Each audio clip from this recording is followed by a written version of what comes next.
Welcome to episode number 44 of Hoop Talk Fanatics. I am here with Nick talking conference tournament games. We had a full 48 hours or so of crazy college basketball action, and let's dive into some of the top games. So my first game that came to mind was the Elon William Mary game, which was Saturday. Uh, what what were your thoughts on that one? Yeah, so going into that one, I really thought, it was a must win for Dane Fisher. Dane Fisher had to win that game. He's kind of on the hot seat right now. He hasn't done all that much with William and Mary outside of winning a regular season title in his first year. So he needed to win that game. Elon, they're under a first year coach, Billy Taylor, the game wasn't that as much tired of them. And it showed that game was huge for William and Mary, wasn't huge for Elon. It was never close. I believe William and Mary stretched out to 20 plus at a time late in the game, and they ended up winning by that margin. They should have saved a little bit of it today because Hofstra absolutely smoked them, the largest win in CAA tournament history. But it was a good sign. They have a couple players leaving, but it was a good sign for Dane Fisher. Hopefully, he can stick on for a couple of years. I saw that Miguel Ayesa had 23 points, 2 rebounds for William and Mary. Uh, he seems to be on a very high level for them.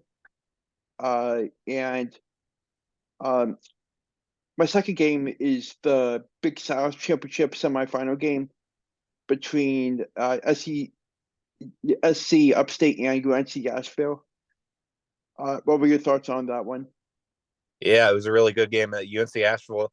Like they did today, they fought from behind.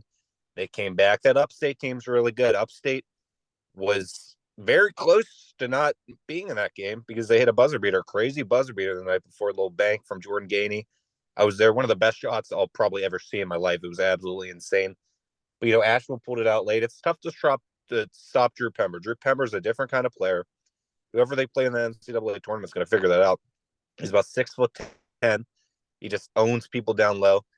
He can shoot from all over, and that showed there late. And he had the size advantage. He had the size advantage again today. He wasn't getting the calls that he usually likes to get, but he ended up getting a couple calls there at the end, and UNC Asheville ended up coming back and beating Campbell to clinch one of the auto bids. Um, my other game that stood out to me was the semifinal game in the MVC tournament. Indiana State Bradley. Bradley won 71-70. What were your thoughts on Connor Hickman?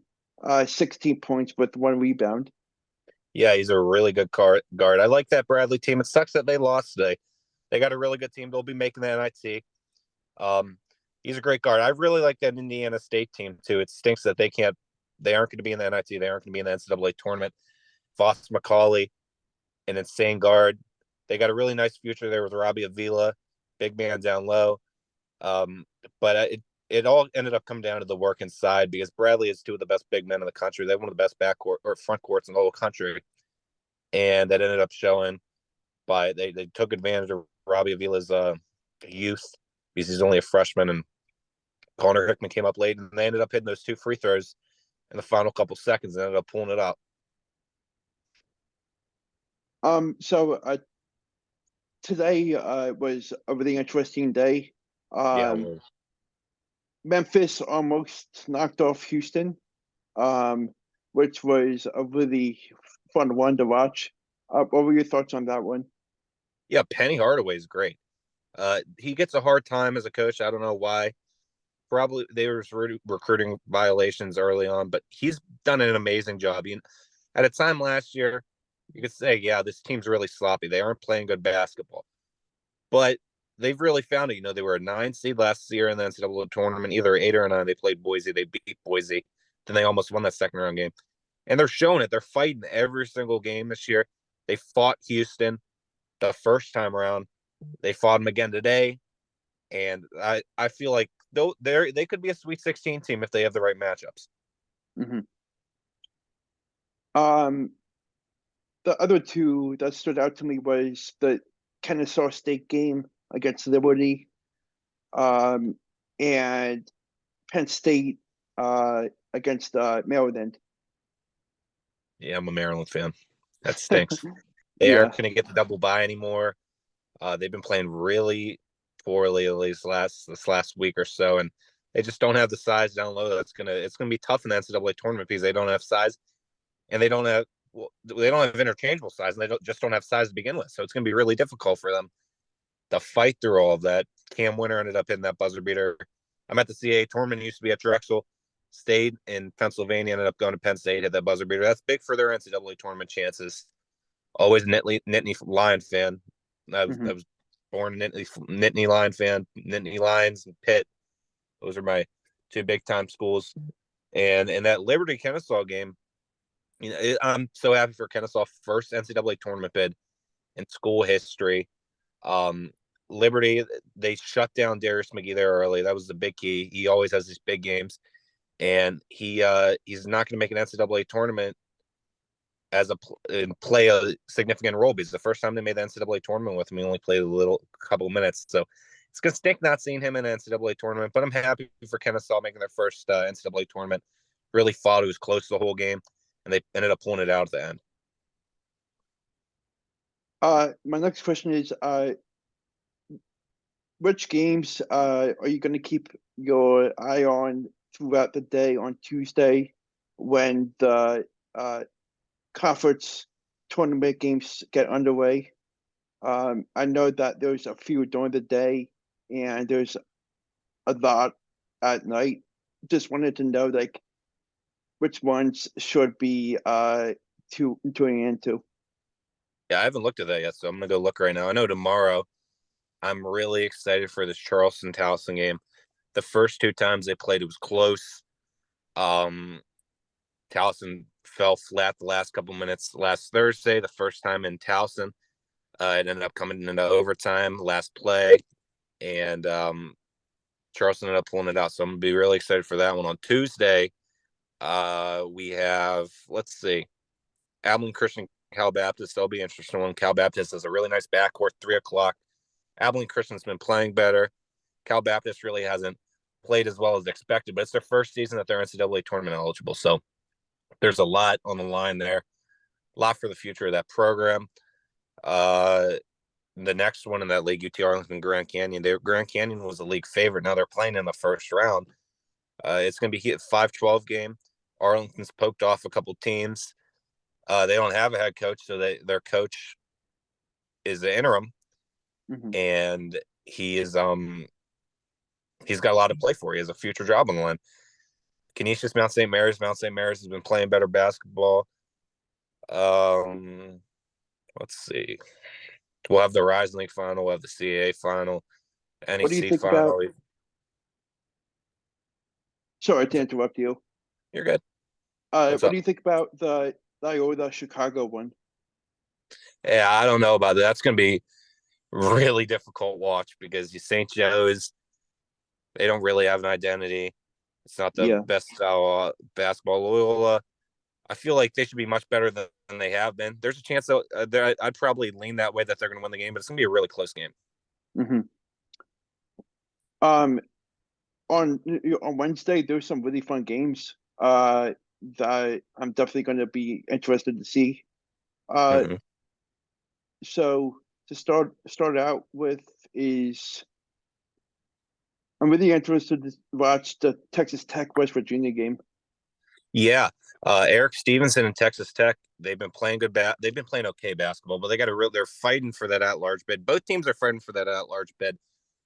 Texas Tech, they don't have a head coach now. Mark Adams is gone, but they're still fighting for an at-large. So it's a real big bubble matchup. First round, the first round of the Big 12 is probably the most interesting of all the first rounds in all the Power 5 conferences because yearly it seems like there's 1, 2, 3 teams that could actually fight for an at-large. So, I'm South Carolina Gamecock.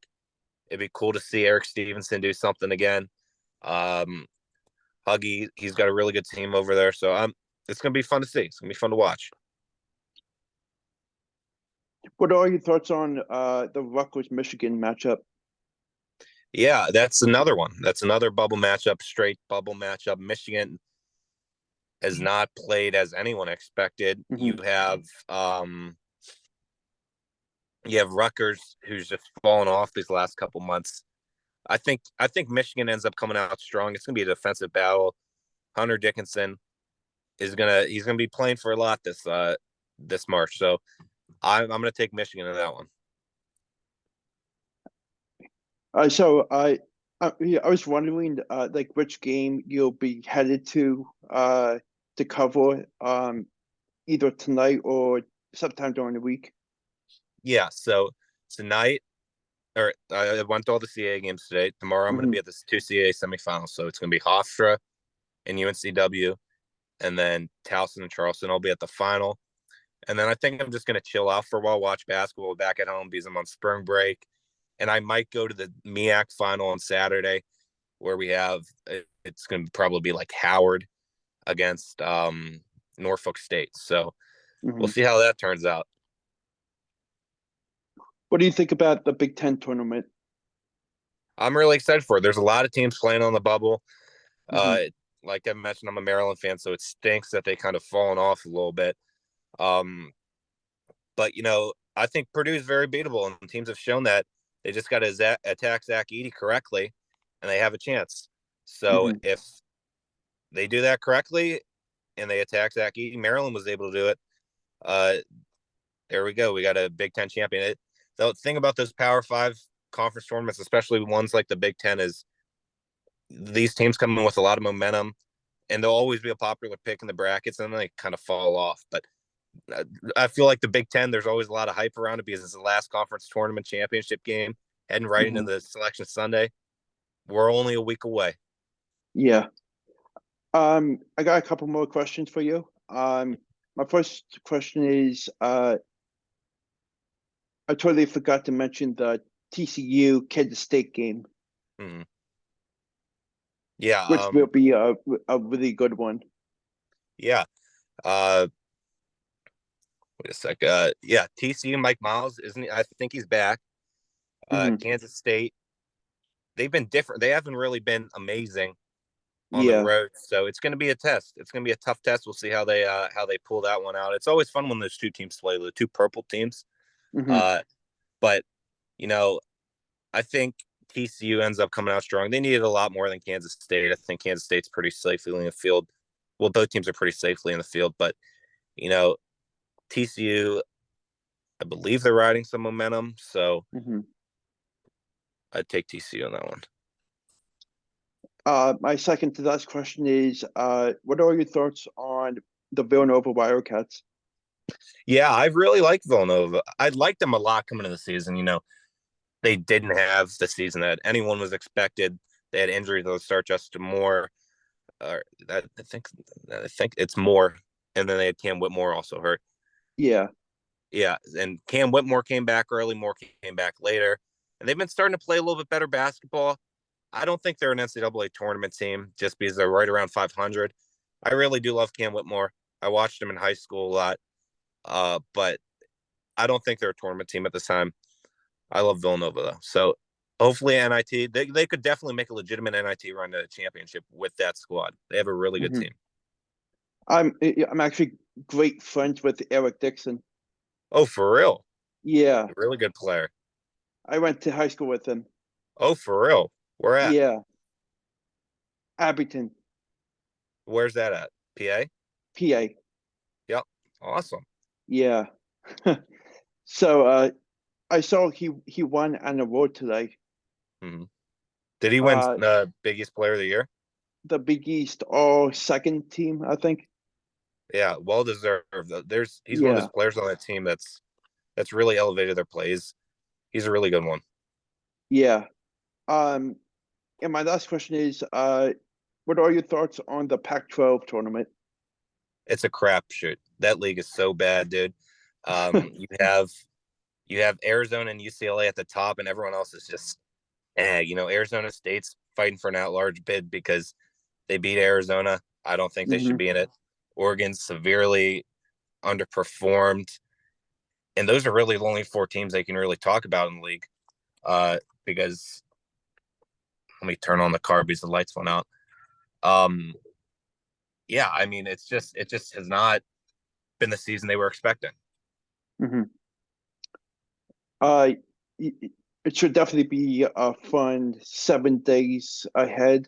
So much. And I thank you so much for taking the time to come on and talk ball with me, and Anytime. hope to have you on back soon. I'm here. Anytime, reach out. I'm always here. Thank you. Thank you.